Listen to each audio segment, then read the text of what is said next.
Share it with Mel Noir. Quand t'as quelque chose dans le cœur, share it with Mel Noir. Une leçon de vie, share it with Mel Noir.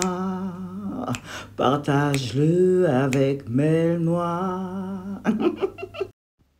Mel Noir, disparition et réparation des papas partout. Bon, dans ce cas-ci, là, qu'est-ce qu'on devrait faire? Qu'est-ce qu'on doit faire si on est confronté à ça? Parce que pour ma soeur, c'est déjà passé. Mais pour Ok, d'autres mamans, je peux répondre, Ménoir. Alors, qui a repris le contact avec le papa biologique? C'est la fille ou bien la maman qui a ramené la fille vers son père biologique? Non, c'est la fille.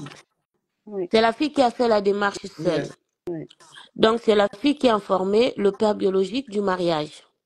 Yeah. Je, je pense que c'est la fille qui lui a donné tous les droits. Alors, en tant qu'un homme mature, ce que le père biologique aurait fait, c'est de prendre contact avec la maman et le papa qui a élevé cette fille-là. Pour qu'ensemble, pour qu'ils puissent faire de cette journée une journée mémorable pour l'enfant. D'un commun accord, qu'est-ce qu'on fait? On se partage des rôles. Le père biologique peut dire, moi j'étais juste un donneur de sperme. Jusqu'à 2 ans, j'ai joué mon petit rôle, je suis parti. Mais maintenant, il y a un papa qui a éduqué, qui a élevé, qui a conseillé, qui a préservé, qui a soigné, qui a nourri, qui a habillé. Maintenant, il y a la maman qui a toujours été là. Voilà que la fille va se marier. Qu'est-ce qu'on fait nous trois? Comment on va s'accorder? Comment on va s'arranger?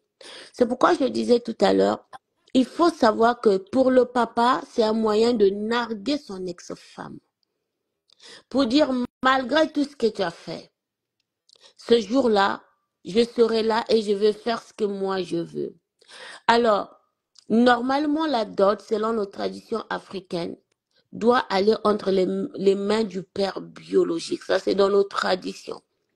Parce que quand ça a été mis en place, à l'époque, il n'y avait pas trop de divorces. Ils n'ont pas pensé qu'en cas de divorce, qu'est-ce qu'il faut faire? En temps normal, il a le droit de prendre sa dot. En temps normal, il a le droit d'accompagner sa fille à l'hôtel. C'est le papa qui accompagne la fille et c'est la maman qui accompagne le papa. Sur ça, il a le droit. Mais le seul hic, c'est la permission que la fille a donnée à ce papa.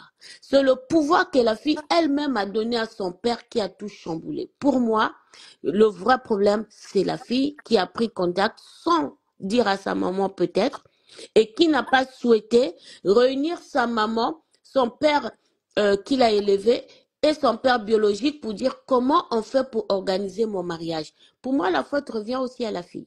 J'en ai terminé. Maintenant, c'est vrai que dans les traditions africaines, ça peut être comme c'est comme ça. On dit pas non.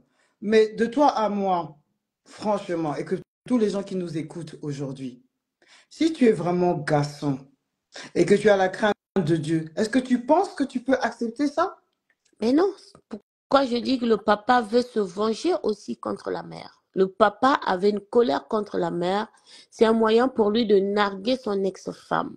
Et ce papa, pour moi, c'est une personne qui n'a aucun respect vis-à-vis de celui qui a élevé ses enfants, cette fille-là, qui n'a aucun respect vis-à-vis de son ex-femme. Alors, malheureusement, la fille est à blâmer dans l'histoire. La fille est à blâmer si on veut, mais moi je pense que c'est une enfant. Ça reste un enfant de son père. Mhm, Mais c'est le papa qui est responsable. Et c'est l'éducation de ce papa qui est aussi responsable. mhm. Moi où je voulais faire ce mémoire, justement, pour parler de ça, c'est parce qu'on ne prend pas place. On ne prend pas place de la crainte de Dieu dans ça. On agit selon notre ego. Mhm. C'est vrai que les traditions africaines permettent à l'homme de s'imposer. Mais on dit l'homme avec un grand H. Un homme qui a le respect de la famille. Est-ce que ça, c'est respecter sa famille quand on ne prend pas soin de l'enfant? C'est une erreur de jeunesse. Je veux bien comprendre. Mais la maman aussi était jeune. Bien sûr. Donc, les deux ont eu tort. Mais il y en a une qui n'a pas pu fuir ses responsabilités. Moi, je pense que si on prend les traditions pour expliquer ou excuser le geste du papa, c'est être lâche. Parce que appelons un chat un chat. Un père qui se respecte et qui a pris conscience de ses erreurs ne va pas agir de la sorte. Je reprends. On est dans ma plateforme, Mail Noire, c'est pour les femmes. On a ce problème-là des familles recomposées. Que les hommes, souvent, ils disent que c'est un problème quand une femme a déjà des enfants. Parce que tu vas élever les enfants d'autrui jusqu'à... Mais les enfants vont toujours retourner vers le papa biologique. Oui, mais si on ne leur explique pas la vérité, c'est ce qu'il en découle. Et voilà la preuve. Voilà ce qui a été fait. Vous comprenez, tu me suis. Mhm. Mais moi, je pars du principe que pour les hommes, qui, malgré les on-dit, qu'une femme qui a déjà des enfants, il ne faut pas éduquer les femmes qui ont déjà des enfants parce que c'est compliqué, là. Eh ben, la sœur de mon invité, elle a été graciée. Parce que Dieu fait grâce. Dieu fait grâce. Parce que combien on se sait, combien de beaux papas maltraitent les enfants d'autrui. On les appelle, il y a eu des marâtres. Et tu as les darons, des beaux-pères qui sont très méchants, qui violent les enfants des gens, qui les maltraitent, les prennent pour des esclaves, qui vont montrer une claire... Parce que, attention, elle nous a bien précisé que sa sœur a refait d'autres enfants avec ce même monsieur. Donc ça fait, la famille s'est agrandie. Et que malgré qu'elle ait fait d'autres enfants avec lui, il a toujours traité ses filles de sa sœur comme les siens. Et ça, c'est une différence qu'il ne faut pas Négligé. passer.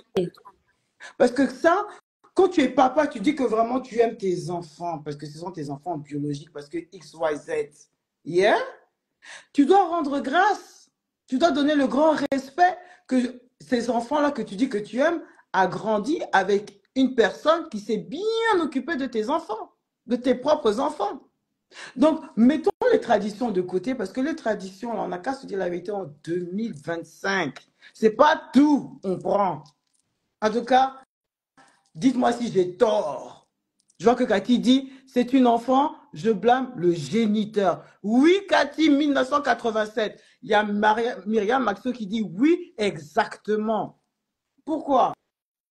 Parce que c'est le géniteur, s'il se regarde dans le miroir, on est tous sur cette terre-là. Ce n'est pas pour faire des enfants. Ce n'est pas pour se marier. Ce n'est même pas pour acheter des maisons. Combien de fois je vais répéter ça dans mes mails noirs? Que si Dieu nous envoie, que tu sois musulman, que tu sois chrétien, le fait juste que tu respires chaque matin, c'est une occasion de changer pour aller vers le bien. Vous pouvez dire tout ce que vous voulez, c'est une grâce de pouvoir se réveiller et de faire encore des bonnes actions. Parce qu'on peut mourir aujourd'hui, mais qui d'entre nous sait ce qui va se passer après la mort? Qui est déjà venu après la mort, si ce n'est pas Jésus, le Fils de Dieu? Donc, si on t'a donné cette chance d'être sur terre, c'est pour être meilleur. Donc, c'est à toi de questionner tes actions. On parle de mariage. Le mariage, c'est un sacrement chez tous les religieux. C'est sacré. Si c'est sacré, on ne peut pas le ternir avec des mauvaises ondes, avec des non-dits. On ne peut pas. Les traditions, on aime bien. Hein. Les traditions, c'est fait pour protéger les enfants. C'est pour protéger. C'est pas fait pour subir, pour être un fardeau.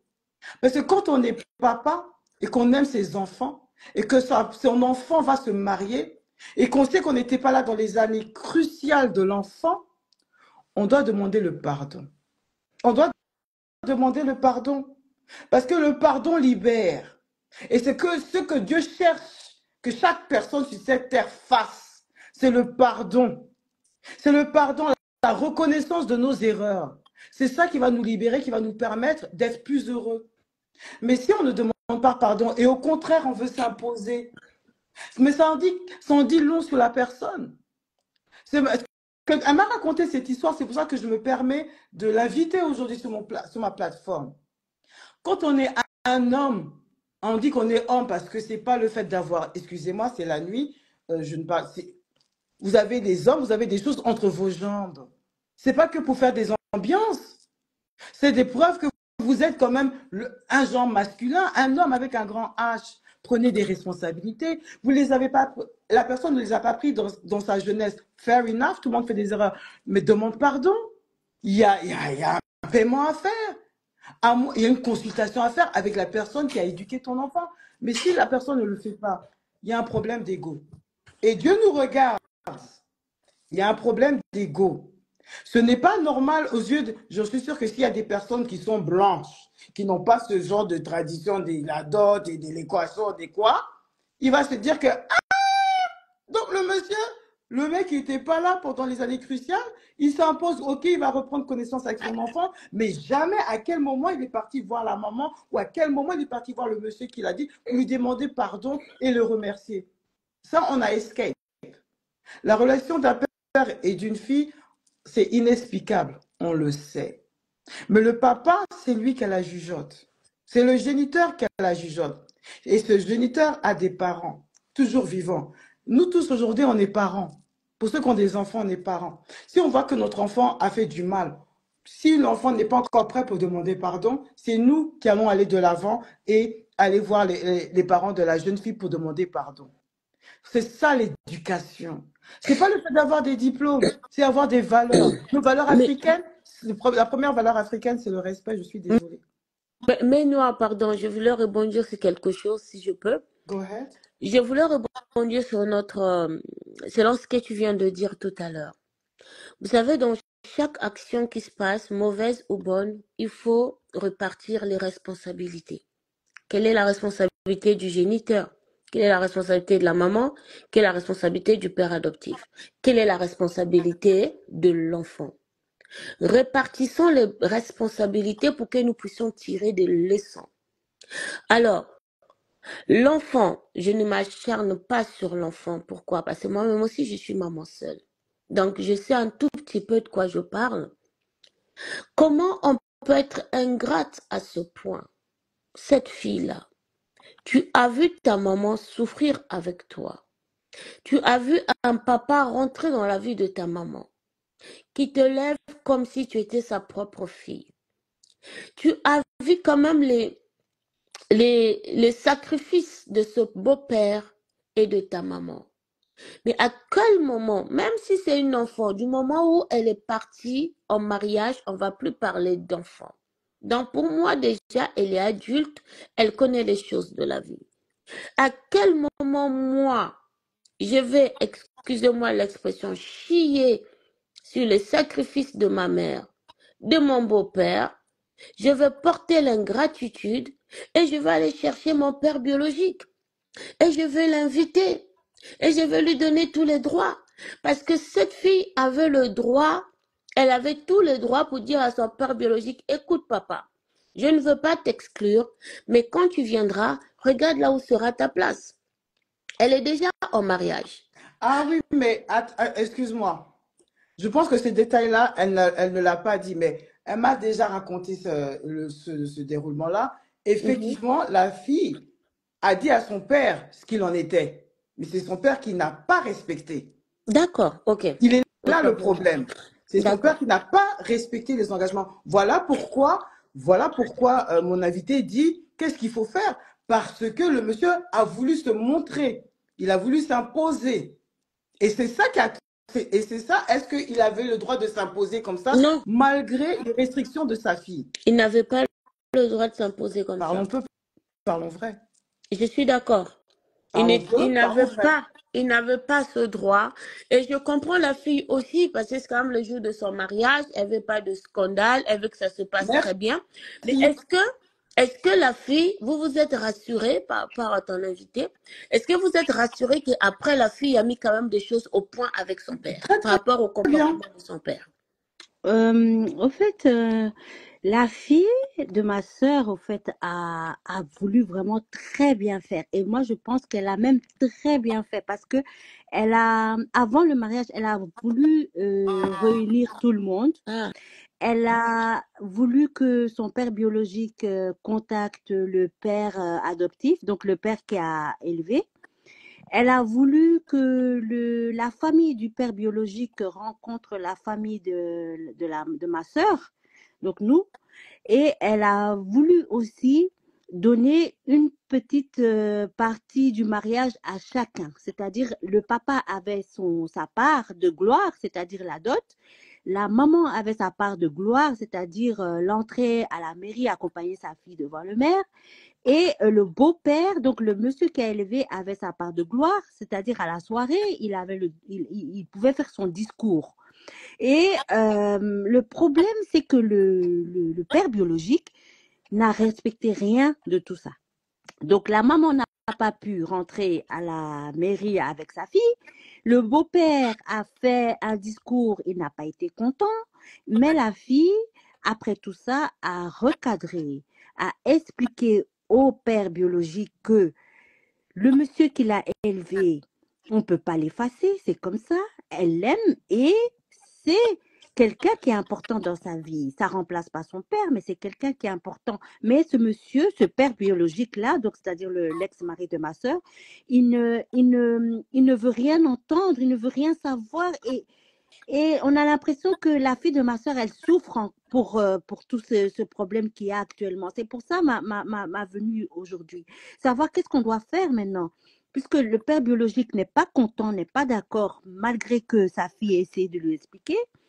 Et ma sœur est quand même pas contente parce que ça s'est déroulé pas comme elle voulait. Et la fille est entre tout le monde, quoi. Donc, c'est un peu Comment compliqué. est-ce que Et tu peux nous décrire, excuse-moi, est-ce que tu peux nous décrire l'attitude de son papa biologique lors de ces événements?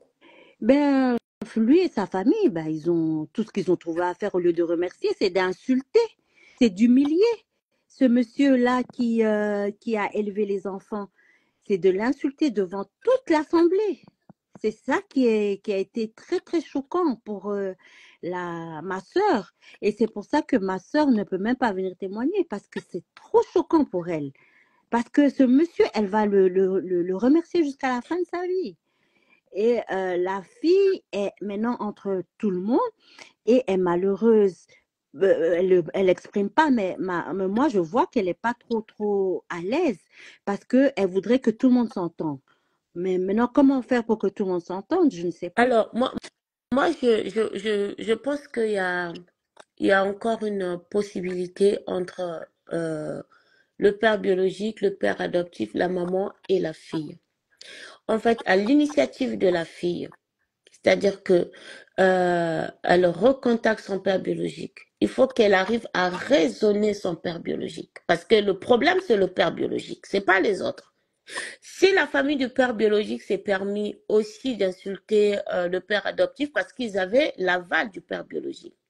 Donc la responsabilité revient à la fille. De la même manière qu'elle se levait pour aller contacter son papa sans pourtant passer par maman, faire le contact ensemble et tout, elle va se lever de la même manière. Elle va voir son père biologique pour lui dire, écoute papa, on a célébré le mariage, mais je ne suis pas heureuse parce que je me rends compte qu'il y a eu des tensions. Moi, tout ce que je veux, c'est que nous soyons tous unis et que nous soyons tous sur la même longueur. Je vais faire des enfants. J'aimerais que le jour de la naissance de mes enfants, que tu viennes, que mon papa adoptif vienne, que maman vienne, qu'on puisse peut-être à trois chercher Elle va trouver un petit truc comme ça. Et il faut qu'elle arrive à raisonner son père biologique. Là, la responsabilité lui revient à elle. Je je veux juste partager un détail. Oui. Parce que lorsque tu demandes à la fille de parler à son père, il faut, en tant que thérapeute, regarder le comportement et signaler des anomalies. La communication est un problème. La communication fait défaut dans ce qui s'est passé Je aujourd'hui. La suis d'accord. communication.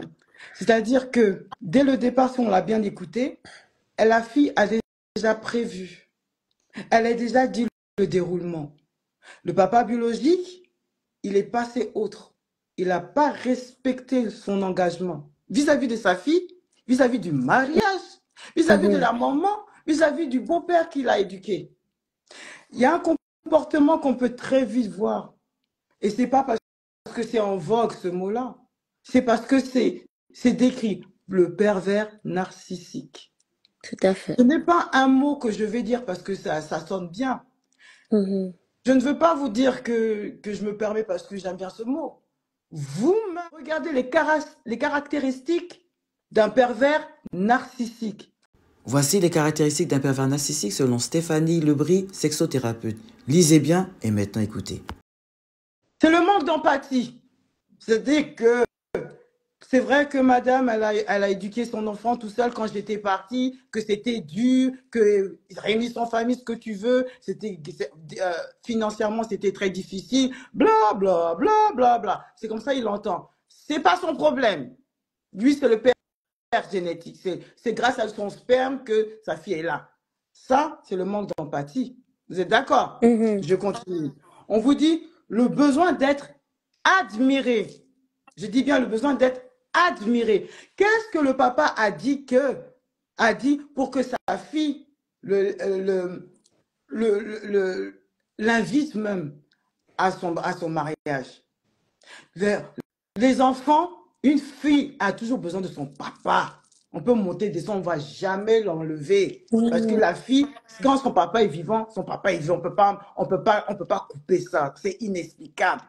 Mais c'est dans ça qu'on ressent le besoin affectif de l'enfant qu'on va jouer dedans. Et si c'est mal intentionné de la part du papa, ça donne ça. Le besoin que la pauvre fille a voulu transmettre à son père, c'est ça qu'il a pris à son avantage. Ma fille a besoin de moi. Elle m'a contacté. Si je suis important pour elle, alors je dois m'imposer. Le raisonnement, c'est pas comme nous on voudrait qu'il reçoive, parce qu'une personne qui devrait raisonner normalement ne ferait pas ce genre de comportement. Il faut penser comme lui. C'est pour ça que, comme c'est sa fille qui l'a contacté, ça veut dire que sa fille l'aime tellement que sa présence est